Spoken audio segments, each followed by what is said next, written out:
Bonjour mes amis, j'espère que tout est bien et bon avec vous aujourd'hui, mais peut-être que c'est que vous se trouvez dans des temps de découragement. Je veux vous parler aujourd'hui de la consolation pour le cœur découragé et on va regarder à Somme 23 aujourd'hui. Je suis pasteur Landry, le pasteur de l'église baptiste à Procheville, Pointe-de-Vie. Euh, je prie aujourd'hui que Dieu va vous bénir et qu'il va bénir ce temps qu'on partage ensemble aujourd'hui. Et ma prière est que vous va trouver des mots d'encouragement aujourd'hui de ce message ici. Si vous se trouvez découragé, alors regarde à lui et sois sûr qu'il est là pour toi, pour t'aider. Alors, allons prier un moment. Merci Dieu que dans les jours, dans les nuits, dans les temps de découragement, tu es là pour nous. Tu nous soignes, tu nous aides, tu nous guides. Mais on prie aujourd'hui, Dieu, que tu vas aider tous nos amis qui écoutent aujourd'hui, que dans ces temps ici, peut-être tu te trouves découragé. Ma prière est qu'ils vont trouver l'encouragement de ta parole. Merci pour ça, Dieu. C'est dans le précieux nom de Jésus qu'on prie. Amen. Alors, mes amis, on connaît que les orages de la vie est garanti. Si ce n'est pas un ouragan, peut-être que c'est une maladie qu'on appelle COVID-19, le gros pandémie qui se passe ces jours-ci. Ou peut-être que c'est quelque autre qualité de maladie, quelque autre affaire qui ne va pas bien dans votre vie. Peut-être que c'est que ton mariage est prêt caché, prêt séparé, prêt venir comme si que ça va pas bien et ça peut pas être arrangé. Mais je veux te dire aujourd'hui, mes amis, que n'importe quel découragement qui se passe dans votre vie ces jours-ci, n'importe quel orage, n'importe quel ouragan, maladie ou n'importe, je veux te dire aujourd'hui que Dieu est là pour toi. Il est là pour t'aider, pour te donner son consolation. Alors, écoute ça que David dit dans Psaume 23, parce que ceci, c'est un cantique de David. Tu connais que dans l'Ancien Testament, les psaumes étaient les chansons que les Juifs chantaient quand ils allaient au temple et dans leur vie. Et je crois bien que quand quand on se trouve découragé, quand on se trouve dans le milieu d'un orage, je crois que la chante dans notre cœur, la cantique dans notre cœur peut vraiment changer nos attitudes, peut vraiment changer nos découragements. Alors, écoute ça que David dit et regarde qu'il était un homme qui avait passé au travers plein des orages, qui avait eu un tas de temps très difficiles. Et dans chaque instant, il regardait à Dieu pour son consolation. Alors, écoute ce qu'il dit. Il dit, l'Éternel est mon berger. Je ne manquerai de rien. Il me fait reposer dans des verts pâturages. Il me dirige près de eaux paisibles. Il restaure mon âme. Il me conduit dans les sentiers de la justice à cause de son nom. Quand je marche dans la vallée de l'ombre de la mort, je ne crains aucun mal, car tu es avec moi. Ta hulette et ton bâton me rassurent. Tu dresses devant moi une table. En face de mes adversaires, tu oins d'huile ma tête et ma coupe déborde. Oui, le bonheur et la grâce m'accompagneront tous les jours de ma vie, et j'habiterai dans la maison de l'Éternel jusqu'à la fin de mes jours. Alors, mes amis, quand on lit ça, il faut remarquer deux choses particulièrement. Premièrement, David commence avec un chant de louange. Il dit de l'Éternel, il est mon berger. Et tu connais ce qu'est un berger. Le berger était lui qui soignait les brebis. On s'en rappelle, ça que Jésus avait dit. Il dit le bon berger est lui qui soigne les brebis. Lui qui est justement payé pour les soigner, il va courir à la première orage qui va venir, le premier loup qui va venir. Il va prendre la course, il va laisser les brebis tout seul. Mais David dit, l'Éternel est mon berger. Et tu connais, David connaissait bien ça qui était un berger et ça qui était espéré d'un berger. Parce que lui-même, quand il était un jeune homme, était un berger, il avait soigné les brebis, et il s'avait battu avec les ours et les loups et toutes les autres affaires qui venaient pour attaquer les brebis. Et il n'avait pas peur de se battre avec eux. Et il dit à nous autres, ici, il nous dit, l'Éternel est mon berger. C'est lui qui va me soigner, qui va me guider, qui va m'aider, qui va me protéger quand les orages de la vie deviennent à moi. Je ne manquerai de rien. Dieu fait provision pour nous, mes amis. Et quand tu as Dieu l'Éternel comme ton berger, tu peux te mettre la tête dessus ton oreiller dans la nuit et puis être sûr que Dieu va te donner une bonne réponse. Écoute, il dit, il me fait reposer dans de verts pâturages. Ça, c'était très important pour les brebis que le berger les conduit dans les verts pâturages parce qu'ils avaient besoin de manger et ils avaient besoin d'être à une place que ils allaient être saufs, que le berger peut les guetter. Donc, ils mangeaient les herbes. Et quand on pense de Dieu, notre berger, il nous soigne, il nous aide, et il nous guette. Il est avec nous dans la nuit.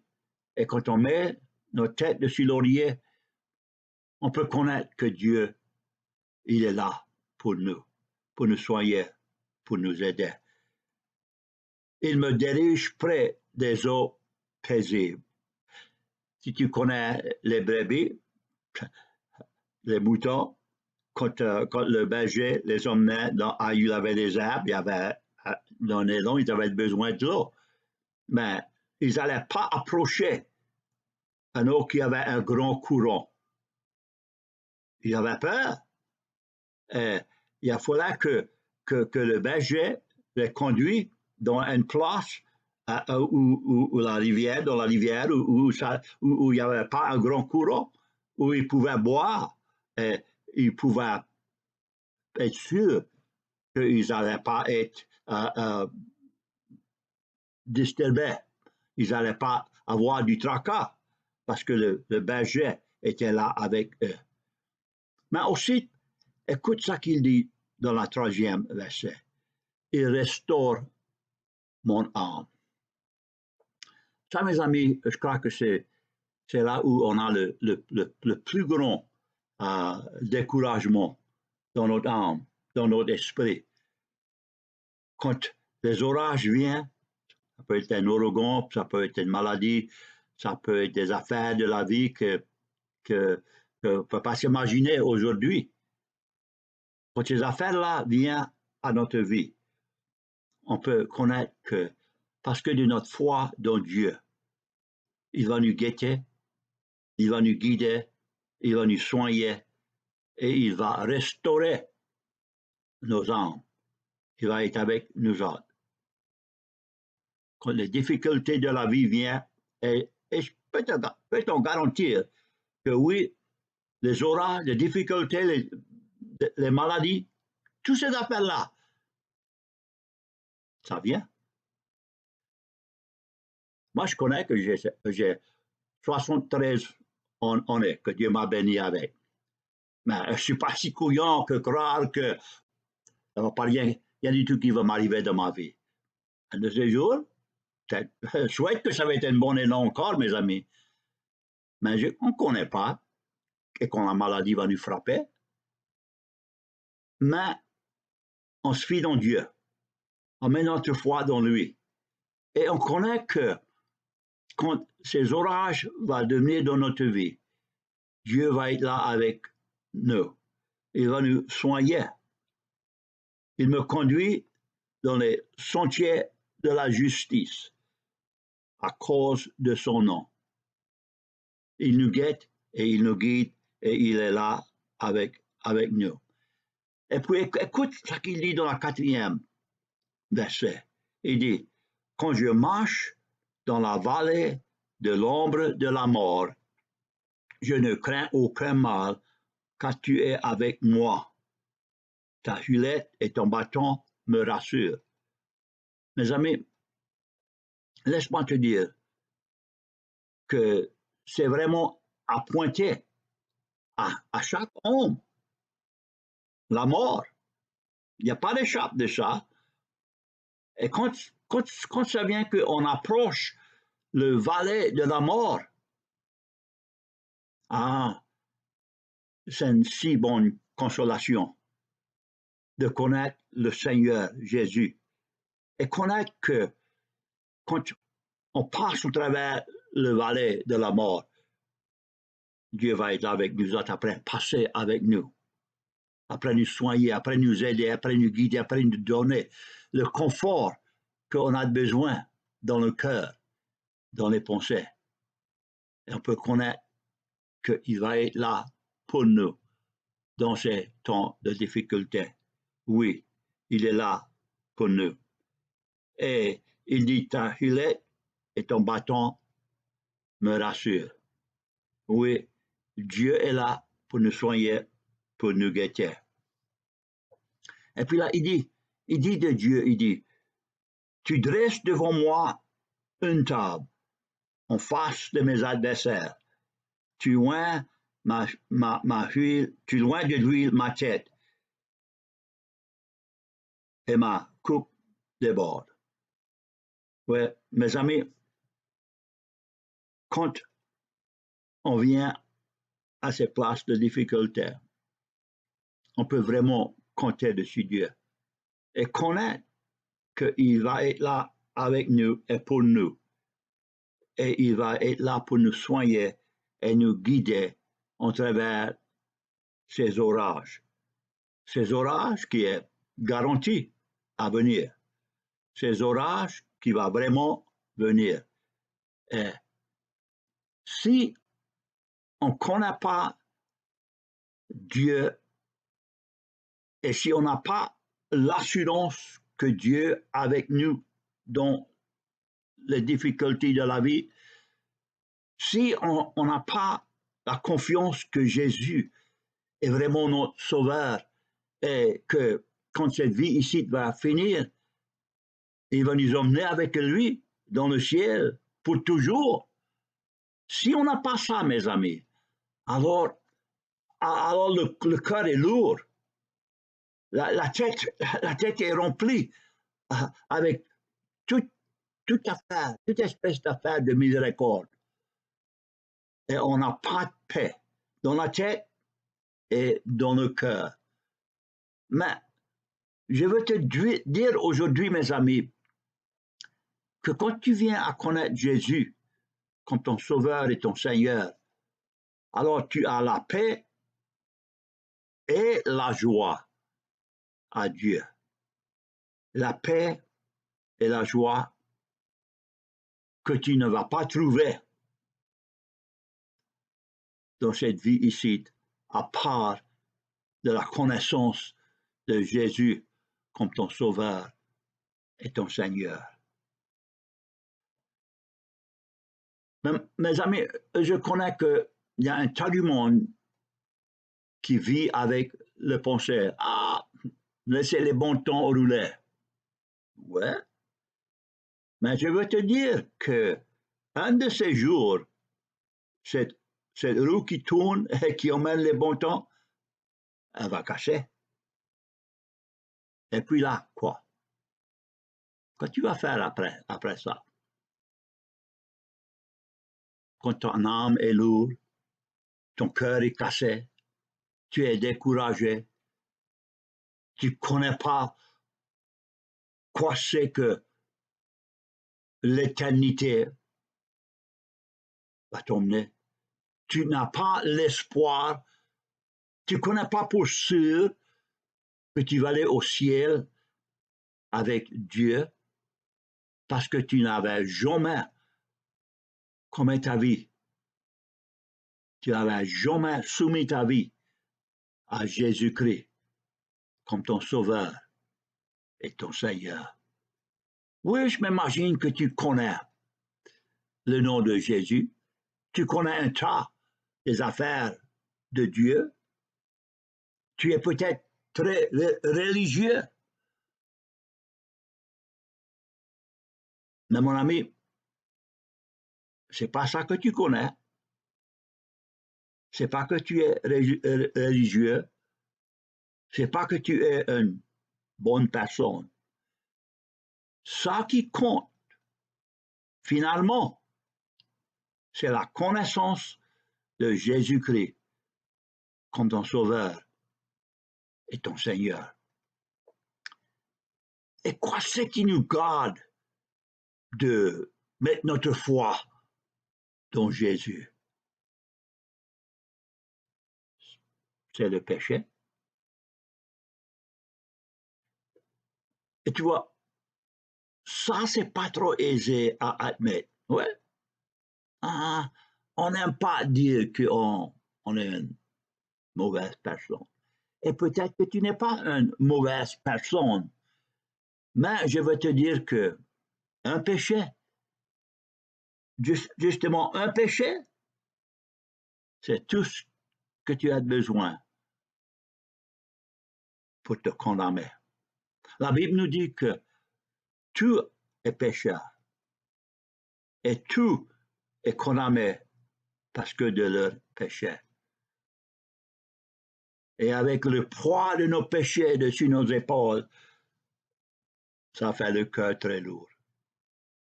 Et ça ne nous donne pas aucun paix. Justement que on vient à Jésus et on dit à lui, Seigneur, sauve-moi, donne-moi une nouvelle vie. Écoute ça que David dit, on fermons là, ça Somme 23. Il dit, oui, le bonheur et la grâce m'accompagneront tous les jours de ma vie et j'habiterai dans la maison de l'Éternel jusqu'à la fin de mes jours. Pour toute l'éternité, on peut avoir l'assurance qu'on va aller avec Dieu et on va être avec Dieu pour toujours. mes amis. Si on peut dire, oui, je suis sûr que Jésus est mon sauveur, parce que j'avais confessé à lui que je suis un pécheur, et j'avais confessé que c'est lui qui est mort pour mes péchés. Et j'avais accepté son pardon parce que c'est lui qui a payé le prix pour mes péchés, pour me sauver et pour me donner la nouvelle vie. Oui, mes amis, je connais que ce jour-ci est bien difficile pour plein. Dans le sud-ouest de la Louisiane, quelques semaines passées, il y avait un grand ouragan et un tas du monde très découragé. Tas de maisons détruites. Et là, cette semaine ici, il y avait un autre ouragan dans l'est ici, dans la Floride, dans Mississippi, Alabama. Et il y avait un tas de l'eau, encore un tas de destruction. Et pour des mois, 7 mois, on a la pandémie qui a clamé un tas de vie. Un tas de vie. Peut-être quelqu'un que tu connaissais bien, peut-être quelqu'un de ta famille, peut-être un bon ami, peut-être que toi-même, tu avais eu cette maladie et tu connais combien mauvais que c'est. Et ça peut se faire qu'aujourd'hui, mes amis, tu te trouves très découragé. Mais je veux te dire aujourd'hui qu'avec l'Éternel, tu peux connaître un bon berger, un qui va te soigner et qui va te aider. Et pour connaître le bon berger, c'est pour connaître Jésus-Christ comme ton Sauveur et ton Seigneur. Et c'est lui qui peut te donner sa paix. Il dit, ma paix, je te donne.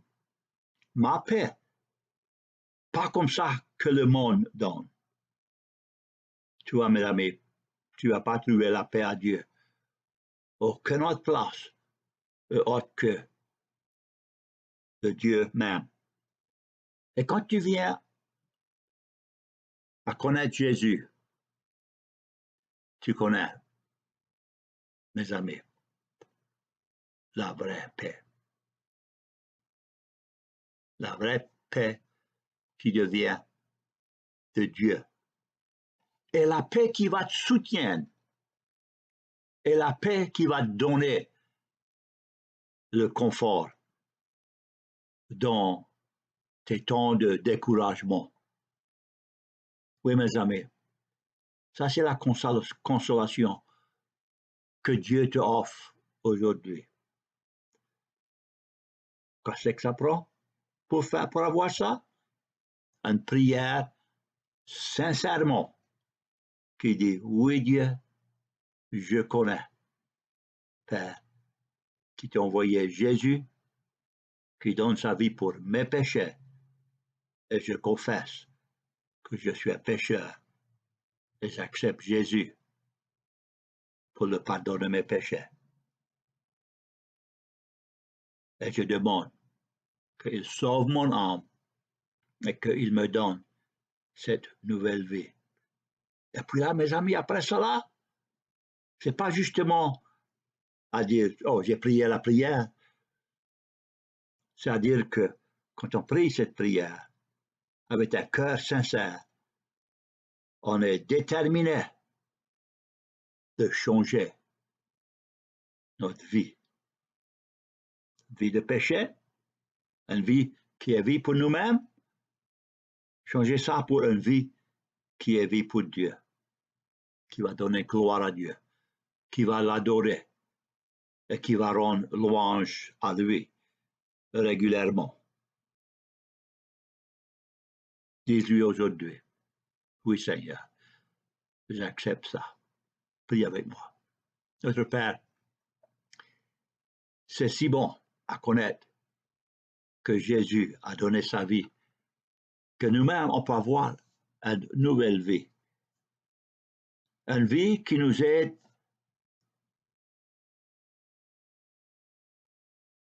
à avoir la confiance qu'on a besoin dans des temps de découragement. Quand les orages viennent, on peut se fier dans toi, Dieu.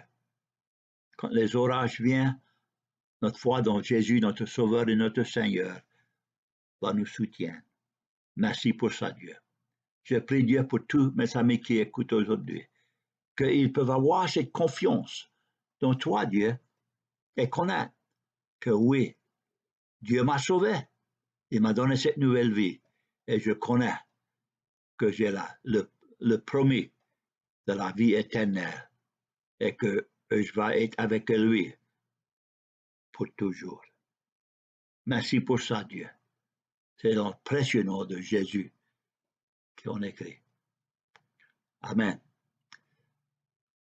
Mes amis, si vous avez donné votre vie à Jésus, si vous avez accepté ce que Dieu a fait pour toi à travers Jésus, alors tu as une joie et une paix dans ton cœur qui ne va pas te laisser.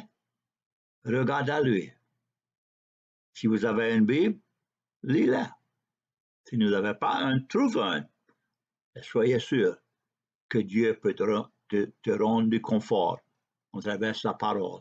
Quand tu la lis, tu l'études et tu rends louange à lui régulièrement. Au revoir. Et mes amis, prends le temps, laisse-moi savoir. Écrivez dans les commentaires que puis j'avais donné ma vie à Jésus aujourd'hui. Il m'a changé ma vie. Si tu ne peux pas l'écrire en français, écris-le en anglais. Yes, I gave my heart to Jesus today. God bless you, my friend. Au revoir. Jusqu'à la semaine prochaine. Au revoir.